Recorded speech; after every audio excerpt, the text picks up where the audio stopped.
Coloque no seu caderninho, hein? Página 154. Questão 1. O rei afirma não aguentar mais determinada coisa. Lá no início do texto, né? O rei fala que não aguenta mais.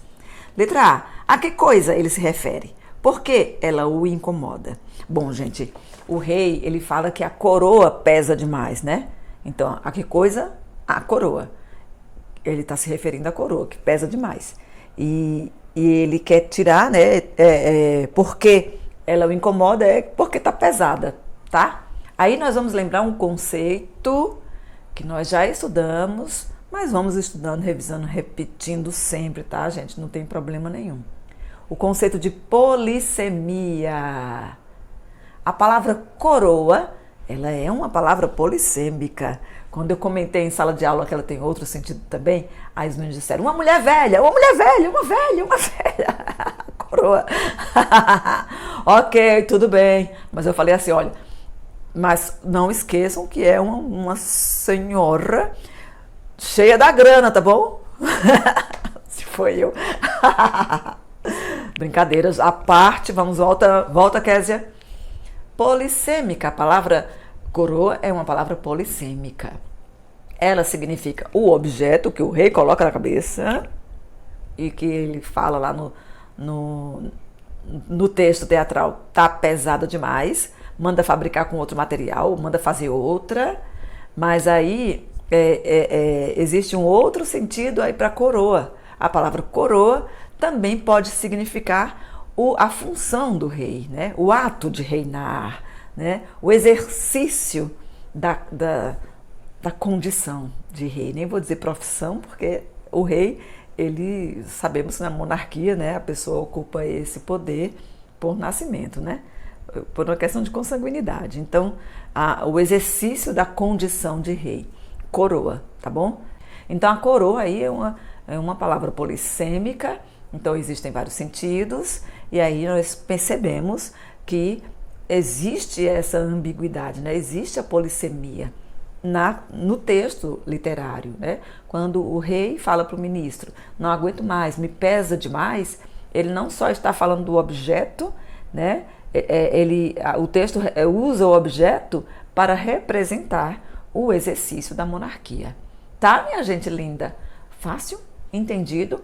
Expliquei isso em sala de aula, explico novamente aqui, é o conceito de polissemia. Tem material em PDF, vou colocar novamente para a turma. Foi o primeiro material do ano letivo, na verdade.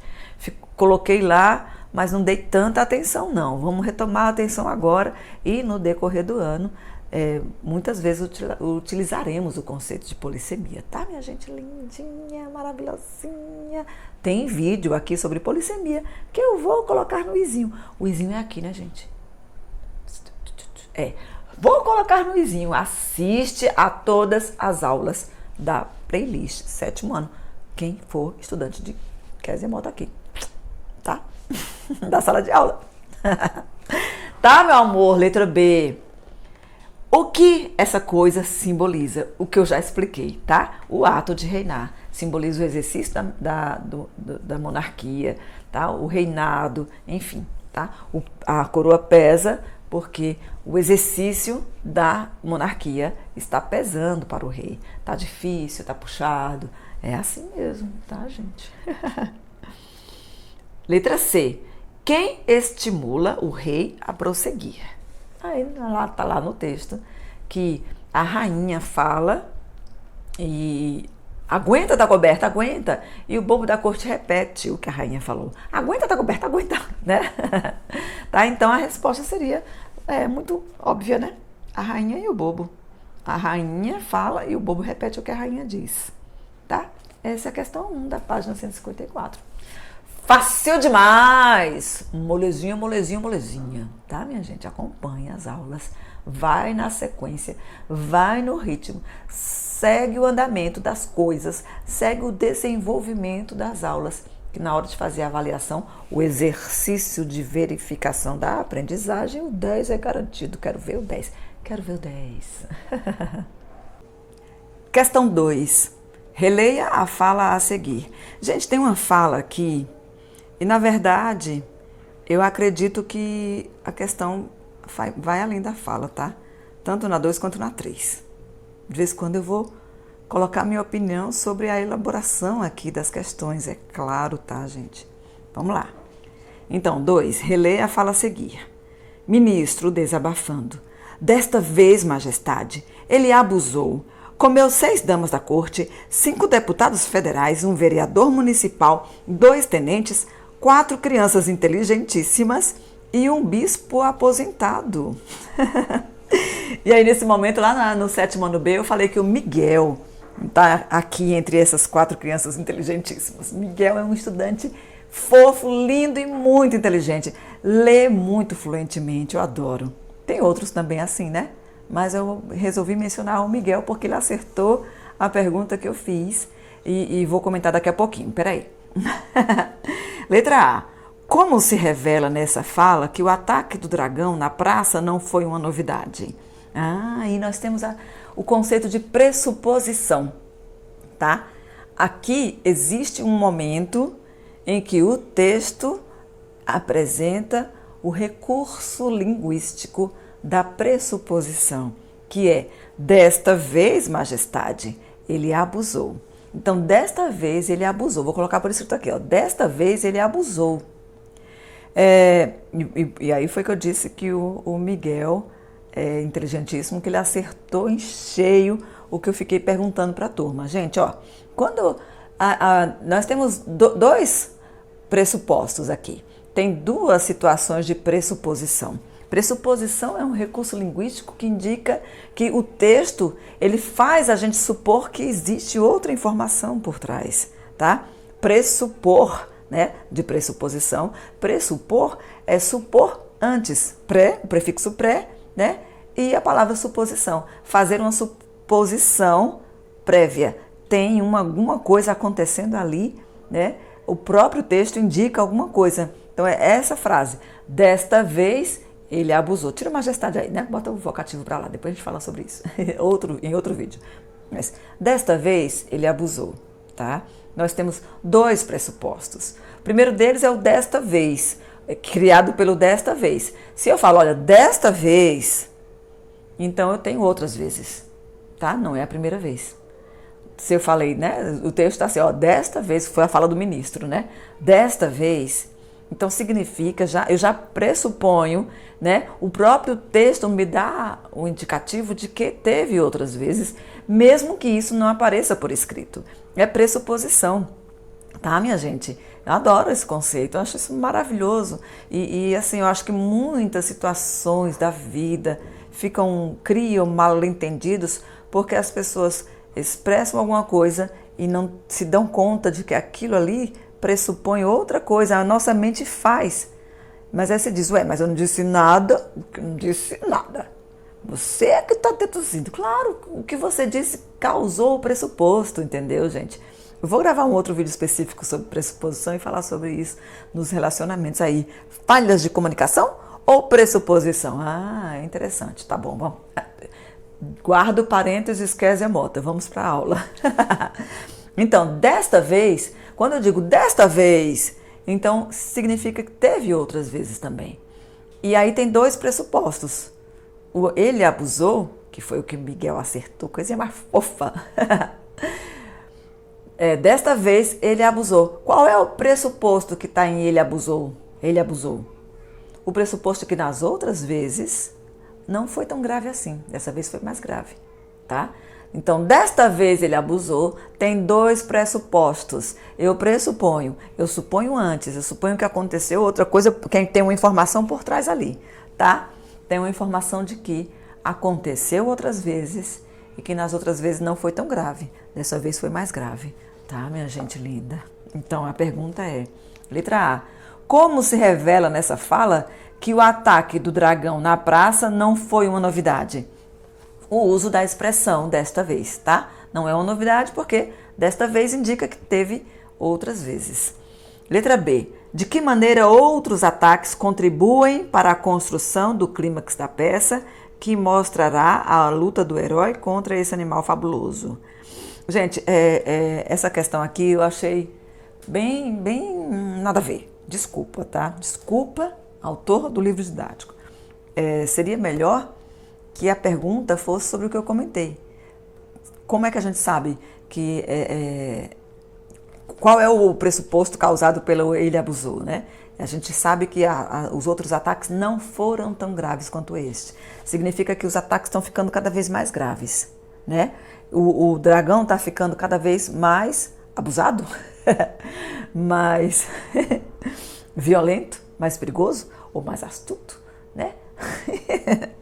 Sei lá, mais audacioso, né? Mais impertinente, assim vai, né? Seria interessante que ele perguntasse isso, já que a questão está nos colocando, né, numa situação de pensar nos pressupostos. Por que eu sei que isso não foi o primeiro ataque, não foi uma novidade? Desta vez, a expressão desta vez indica que teve outras vezes. E como é que eu sei que esse ataque foi mais grave que os outros? Ou o que essa fala indica quanto aos ataques anteriores? Os ataques anteriores não foram tão graves, ou seja, o dragão está ficando cada vez mais violento, os ataques estão ficando cada vez mais graves. Mas aí a letra B me pergunta de que maneira outros ataques contribuem para a construção do clímax da peça que mostrará a luta do herói contra esse animal fabuloso. Também não gostei porque o fragmento colocado, que está na leitura que eu coloquei no izinho, né, o dragão verde, é só o fragmento da cena 2. Na cena 2 ainda não aparece o ataque do herói, a luta do herói contra esse animal fabuloso. Então seria melhor que a gente não tivesse abordado isso. Mas, né, a situação demonstra que o dragão é um animal fabuloso, é um animal perigoso, né? Ele é violento, ele é realmente um animal assustador, né? É um inimigo perigoso demais, é um inimigo forte. É um inimigo forte. Sabemos disso, tá bom, minha gente? Eu fiquei sabendo, né? A gente vai conhecendo as artimanhas, porque, né, de todas as formas existem artimanhas, chamado fila aqui no Nordeste, chamado cola no Brasil, no restante do Brasil. Estudantes criam várias maneiras de filar ou de colar, né? E aí eu fiquei sabendo que existe um aplicativo em que os estudantes podem consultar respostas de vários livros didáticos. Provavelmente alguém pega um livro didático da professora e coloca as respostas nesse aplicativo. E aí, o problema disso, sabe, é que nem sempre a elaboração da questão é realmente proveitosa e nem sempre a resposta colocada também abrange, né, vai ao texto com realmente o cuidado que ele merece, tá? Então eu acho, aqui a resposta que está aqui, que os estudantes encontraram no aplicativo os outros ataques reforçam a ideia de que o dragão é um um inimigo muito perigoso. E eu discordo, não acho que sejam os outros ataques, até porque o texto não menciona os outros ataques. A gente encontra a referência a outros ataques no pressuposto que está aí. Desta vez, ele abusou. Nós sabemos que aconteceram outros ataques e que os outros ataques não foram tão fortes quanto este. Esse foi o ataque mais perigoso. Nós entendemos que o dragão está ficando cada vez mais violento. Os ataques estão ficando cada vez mais fortes e levando o rei a ter que tomar uma decisão sobre como domar ou acabar com o dragão verde, tá, minha gente? Não acho que a maneira como foi colocada a questão ou como foi colocada a resposta trate o texto como ele merece, né? Afinal de contas, é Maria Clara Machado, né, meu amor? Mas você tem professora Kézia Mota para lhe ajudar, para lhe ensinar, para lhe mostrar o texto como ele merece ser mostrado. Questão 3, vamos em frente? Outro trecho também que eu acho que a gente pode trabalhar de outras formas, mas eu vou comentando. Releia o trecho a seguir. Ministro, e se dessemos um prêmio ao vencedor? O senhor sabe, rei, um pouco de incentivo não faz mal a ninguém e o povo adora prêmios. Rei, você quer dizer incentivos fiscais? Lá no vocabulário, né, que aparece na página 153, tem incentivos fiscais, né?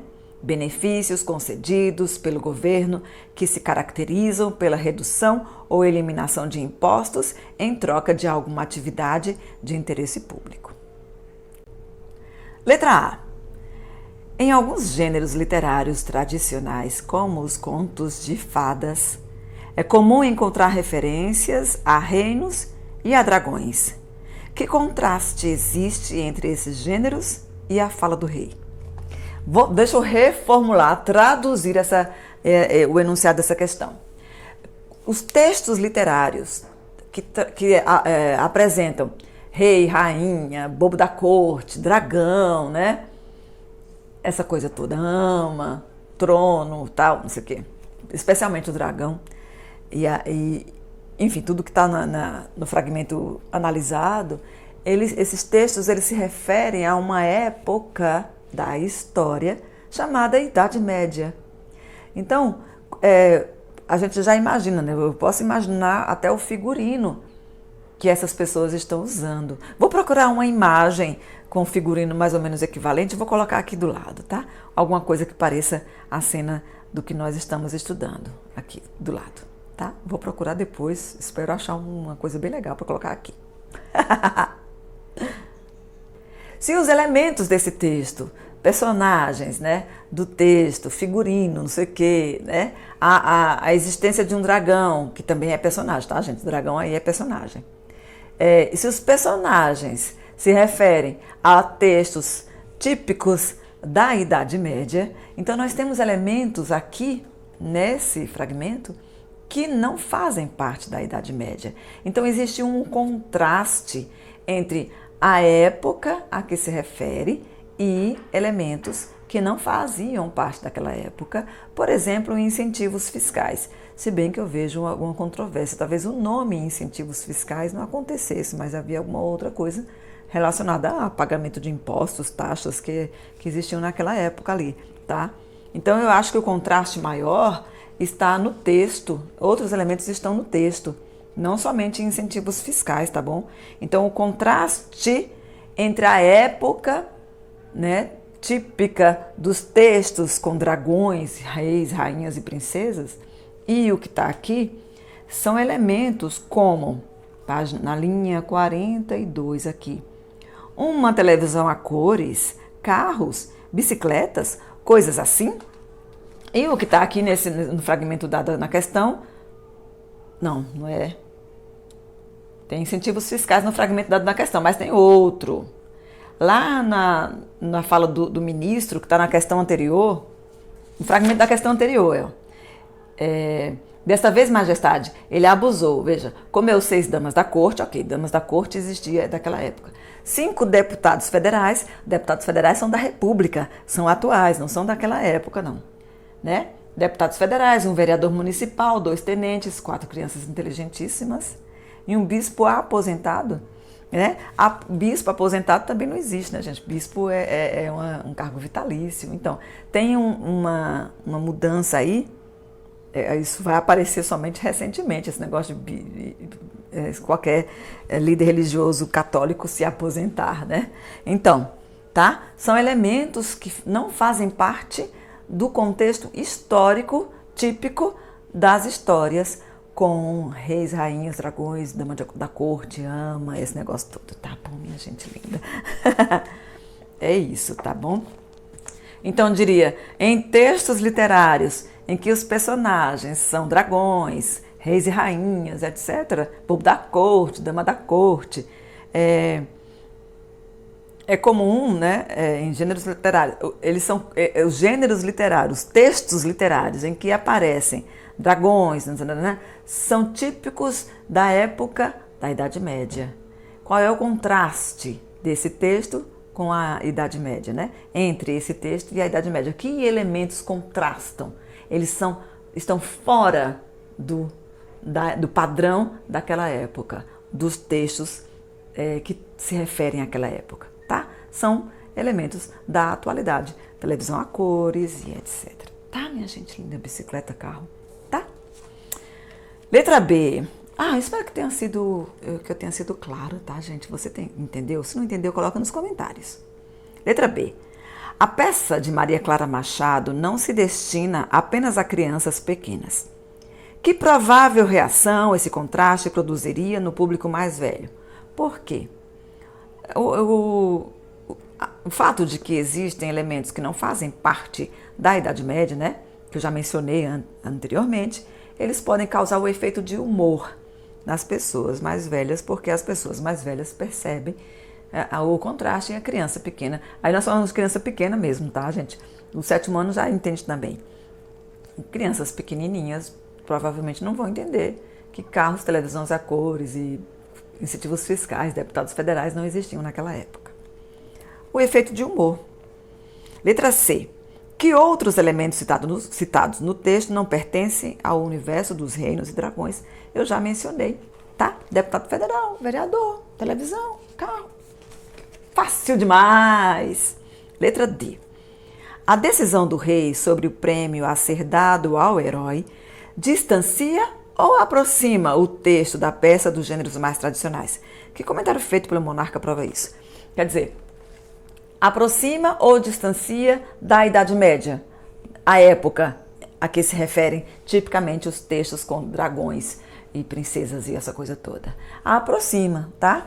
E o rei, ele fala assim, lá na linha, deixa eu ver aqui, na linha 52, o rei: claro, já sei, um prêmio tão velho como o mundo. Aquele que vencer o dragão verde ganhará a mão de minha filha, a princesa Filosel Aurora.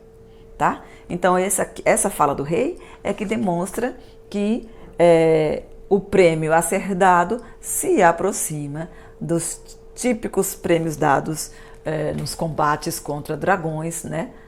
Nos textos literários em que existe o combate do reino contra um dragão. Quem derrotar o dragão vai ganhar a mão da princesa. Tá bom? Então aproxima. É isso que tá aí na letra D. Fácil. Gostou? Fácil demais. Agora vamos ao número 4 e terminamos a página 154, depois começaremos a 155, ainda sobre o texto O Dragão Verde. Número 4. Embora se passe em um mundo fantasioso, a peça faz uma crítica à sociedade atual. Qual é essa crítica e como você a explicaria? Primeiramente, a crítica à monarquia, né? Existe uma crítica contra a monarquia. De certa forma, o texto ele faz uma caricatura, né, da monarquia. E eu gostei muito, quando os estudantes do 7º ano B fizeram a leitura, o Nixon, ele leu a parte do bobo, né? E tem a parte que o bobo aplaude e ri. E a maneira como ele fez o bobo ficou muito engraçado, muito divertido. Grande ator. Todo mundo falou, vai ganhar o prêmio de melhor ator. Porque ficou muito engraçado a maneira como ele interpretou o bobo, né? Ficou bem aquela coisa caricata mesmo que se espera desse texto. Né? Então, o texto ele faz uma caricatura e traz elementos da atualidade. Então, ele coloca a situação na atualidade. O rei, ele não aguenta o peso da coroa. Ele não aguenta mais reinar. Não é tão fácil como era antigamente, quando as pessoas, né, o mundo não tinha tantos direitos sociais. E agora eu vejo muito esse dragão verde aqui como o dragão que luta pelo povo. Por isso que eu não concordo quando fala que o dragão é um inimigo perigoso. Talvez o dragão seja do povo. Os sindicatos, o que se espera, né, de alguém que se levanta para defender o povo. E o rei precisa mandar um herói para combater esse dragão. E aí o prêmio, a mão da princesa. Será que os heróis que poderiam, né, seriam os homens fortes, os homens valentes? Ou as mulheres valentes? Ou as mulheres sábias que podem convencer o dragão a fazer outra coisa? Ou enfim, quem quer que seja que iria combater o dragão, será que está interessado em combater hoje em dia? Eles estão mais interessados nas suas lutas particulares? Ou será que eles estão interessados nas lutas das minorias, das suas classes? Né? Será que existe alguém que vai lutar pelo poder constituído? Ou o poder constituído está mais contra o povo e o povo está lutando pelos seus próprios direitos? Né? Então existe essa crítica aí, velada, né? Velada não, enfim, que a gente pode perceber, né? no texto e ele traz para a atualidade, né? O rei planeja, pensa em incentivos fiscais. E às vezes o incentivo fiscal, né? Existe, sei lá, oferece uma isenção de tributos, por exemplo, para uma empresa, para montar uma fábrica em determinado lugar. Isso prejudica o povo, ao prejudicar o erário, prejudica o povo, porque o erário não recebe o valor que poderia receber para transmitir e para financiar projetos para o povo. E depois a mão da princesa. E será que o príncipe Harry, na coroa britânica, ele já foi para outra mulher, não quis uma princesa e já deixou a Inglaterra, foi morar nos Estados Unidos, nem quer mais saber do reino, né? Então, será que as pessoas querem a mão da princesa se tornar príncipe? Não sei, né? Enfim, então o rei, ele está incomodado, está pesando demais, não aguento mais. Por quê? Porque está anacrônico, tá, gente? Anacrônico é alguma coisa que não faz mais sentido para hoje em dia. Acabou a era da monarquia. Não faz sentido querer monarquia. Não faz sentido, o povo não se interessa mais. Então, talvez o dragão verde, na verdade, seja alguma coisa, alguma força popular contra um sistema que só oprime o povo, um sistema arrogante, né? Enfim, vamos em frente, porque a luta é grande todos os dias. Página 155. Como funciona um texto teatral? Vamos aqui. Nós temos 3 perguntas e eu vou ler os textos que tem depois, tá? Tudo que tiver aqui na página eu vou mostrar para vocês. Depois eu coloco fotos também da parte lida. Das questões agora. Questão 1. Observe as rubricas, informações que aparecem entre parênteses ao longo do texto. O que elas indicam? A primeira rubrica que aparece no texto é logo no início, tá? Veja que tem uma letra diferente e é uma explicação de como fica o cenário. A rubrica é a parte que não é falada no roteiro teatral, tá? A peça teatral é basicamente de falas. Fala um, fala outro, fala outro, fala outro. E aí, o desenrolar, o desenvolvimento da história precisa de algum momento em que não tem uma fala. Vamos supor que o diretor, nós pegamos uma peça e vamos encenar na escola. Precisamos saber como é o cenário, precisamos saber de que forma ficam as coisas, os sentimentos também das pessoas. Tem uma parte que fala que o bobo ri, então não tem uma fala dele rindo, não, só tem uma rubrica dizendo o bobo ri, tá? Então a rubrica é essa informação, são essas informações todas, né? São as rubricas sobre como é que funciona o texto. Então a primeira rubrica está lá bem no início. Corte. Pagens entram e fazem a mudança do cenário. Arrumam em cena 3 tronos, um maior, um médio e um menor. O rei, a rainha e a princesa entram e se instalam nos tronos. Segue o primeiro-ministro e a ama. Por último entra o bobo da corte e senta-se próximo do rei. O rei está arrasado, tira a coroa e entrega ao primeiro-ministro. Né? Então essa ato aí não é uma fala, o rei arrasado, então ele representa uma cara de quem está arrasado. Tira a coroa e entrega ao primeiro-ministro. Tá? É a rubrica que mostra isso, entendido? Depois entram as falas. E de vez em quando aparece rubrica no decorrer do texto, né? Porque aparecem as emoções. Por exemplo, lá na linha 16 tem assim, ministro desabafando. Depois tem rei quase chorando. Esse quase chorando aí mostra a emoção, não é uma fala. Precisa ser colocado no texto teatral para que os atores possam representar e as atrizes possam representar colocando essas emoções. Tá? O texto teatral ele é basicamente feito por falas, o diálogo, né? Então aparece lá fulano, fala do fulano, Beltrano, fala de Beltrano. Então as rubricas são as informações de cenário, né, do contexto. Continuando, questão 2, página 155, tá, minha gente? Observe as 3 ocorrências de bobo ri e bate palmas. É rubrica, né? Essa rubrica que fala do que o bobo faz e que o meu estudante Nixon Representou muito bem lá no sétimo ano B. Nós nos divertimos bastante. O efeito produzido foi o que se esperava mesmo, né? Bobo ri e bate palmas. É uma rubrica, tá, gente? Aparece entre parênteses e é uma expressão, né, a maneira como o bobo se expressa, mas não tem uma fala. Ele ri e bate palmas, tá? Letra A. Qual é o tema da conversa na parte em que elas aparecem? Vamos ver aqui. Bobo ri e bate palmas. No momento em que o rei está pensando em alguns prêmios, né? O rei ele sugere que sejam oferecer um prêmio para o herói combater o dragão. E aí, quando vai falando de alguns prêmios, o bobo ri e bate palmas, achando que os prêmios são bons, né? Uma televisão a cores, carros, bicicletas, coisas assim, bobo ri e bate palmas, né? Ele está gostando, né? Ele acha que a ideia é boa. O papel do bobo da corte é incentivar o rei, né? É alegrar o rei, fazer com que ele se sinta bem, enfim, colocar autoestima, né? Dar injeção de autoestima no rei.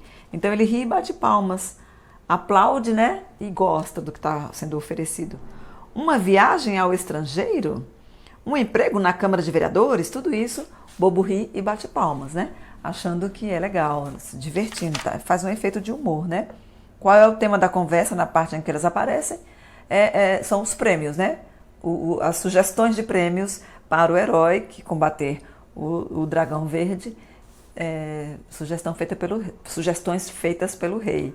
E o bobo concorda, né? Incentiva. Letra B. Por que produzem um efeito de humor? Por causa do riso, né?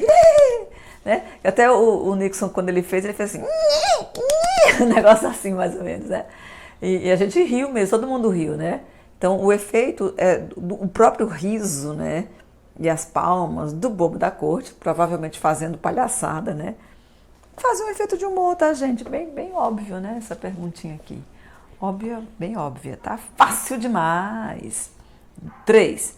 As rubricas ajudam a caracterizar a personagem Filozel, que é a princesa, né? Letra A. Quais reações e sentimentos são sugeridos pelo trecho? Filozel se sobressalta e fica em pé. Ela leva um susto, né? Ela leva um susto, ela pode ser que ela tenha medo, né? Quando o rei sugere dar a mão da Filozel em casamento, ela se assusta, fica em pé e fala, eu? Né? O nome dela, quando é mencionado, ela já fica preocupada, né? Então, a Filozel, a rubrica, né?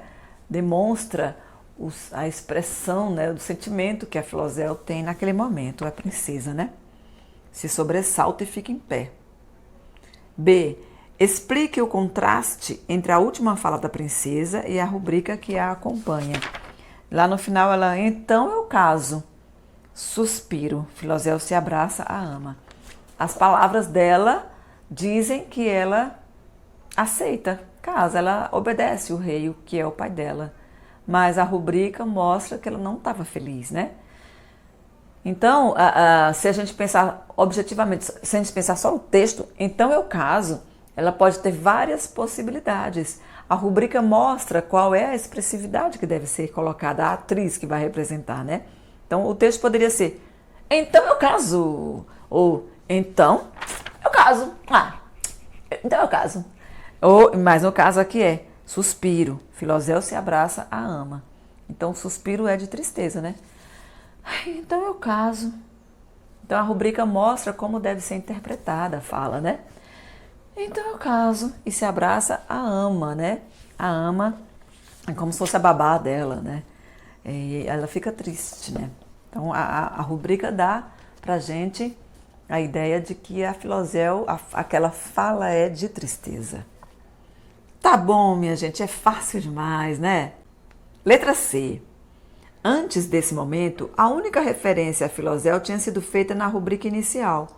Como você imagina as ações da personagem entre um momento e outro? Lá no início, né, na primeira rubrica, fala que o cenário tem 3 tronos, entra o rei, entra a rainha e entra a Filozel, que é a princesa. Né? Então, ela estava lá o tempo todo.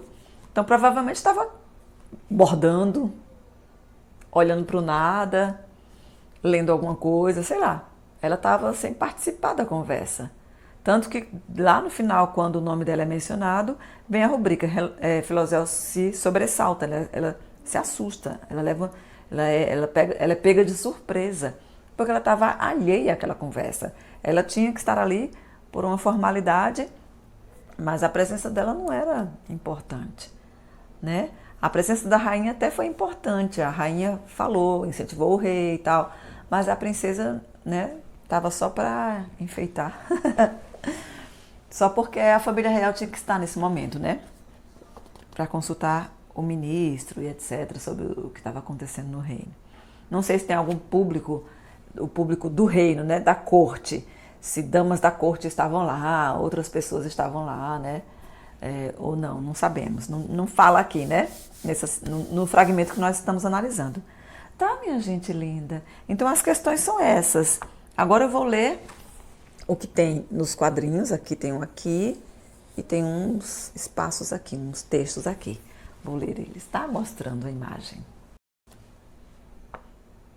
O primeiro deles: se esse texto teatral fosse meu, que tal trabalhar na sonoplastia dessa peça? Que recursos sonoros, ruídos, efeitos sonoros, música, etc., você incluiria? Copie no caderno o trecho selecionado e anote a rubrica criada. Que tal você pensar aí, né? Coloque no caderno essa atividade. Pegue um texto e uma rubrica, pegue um fragmentozinho desse fragmento que nós estamos dando, pegue um fragmento do texto, uma partezinha, umas falas, talvez 2 ou 3 falas. E coloque o que é que você colocaria, que ruído você faria, que trilha sonora você colocaria por embaixo, por trás, né? Que música tocaria nesse momento? Por exemplo, eu acho que eu escolheria o momento que a filósofa fica surpresa. Aí uma música de, sei lá, uma música que causa o efeito dessa surpresa, né? Qual seria? Coloca no seu caderno dessa sugestão, tá bom? Vou olhar, vou conferir o caderno, tá, minha gente linda? Depois nós temos da observação para a teoria. E o texto, né, que eu vou ler agora. No gênero texto teatral, não há, em geral, um narrador. A história é contada por meio de falas e de ações que são deduzidas a partir das falas ou descritas entre parênteses nas chamadas rubricas. Estas também formam a entrada e a saída dos personagens do palco, os elementos que compõem o cenário e o tom de algumas falas em cena. Embora as rubricas orientem alguns aspectos da atuação, quando o texto é apresentado nos espetáculos teatrais, cabe aos atores e atrizes, e diretores ou diretoras, definir como serão as cenas. Tá, minha gente linda? Ah, que legal, né? E aí, olha a imagem do ator Marco Nanini, olha só, antecipando o próximo texto que estará nas páginas 156 e 157. O ator Marcos Nanini. É Marcos ou é Marco?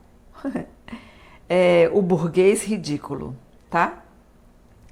E aí tem essa imagem, né? Capa do programa da peça O Burguês Ridículo, baseada em O Burguês Fidalgo e As Preciosas Ridículas, ambas de Molière. Montagem da Pequena Central, com direção de João Falcão, José Almino e Guel Arraes, 1996. E então tem o texto que está aí, tá? Leia a seguir uma adaptação da peça O Burguês Fidalgo, do dramaturgo francês Molière, 1622 a 1673. Esse é o tempo de vida dele, tá? O tempo de vida do dramaturgo francês Molière. Traduzida por José Almino de Alencar e adaptada e dirigida pelos pernambucanos Guel Arraes e João Falcão. Nessa montagem foi criado um prólogo, isto é, uma cena que antecede o início da peça de Molière, na qual ele aparece orientando os atores pessoalmente. Além disso, foram acrescentadas situações e falas de outras peças do autor francês, como As Preciosas Ridículas. Tá, minha gente linda? É isso que está no livro, página 155. No outro vídeo, nós faremos a leitura do Burguês Ridículo das páginas 156, 157, etc. Tá, meu amor? Assiste a todos os vídeos. É o assunto desta semana, o 7º ano, e quem quiser, é claro. Curte esse vídeo, se inscreve no canal, fica por aqui. Comenta alguma coisa, nem que seja um coraçãozinho, que eu vou agradecer muito, tá? Me agrada muito meu coração. Luz e amor, boa aula. Tchau.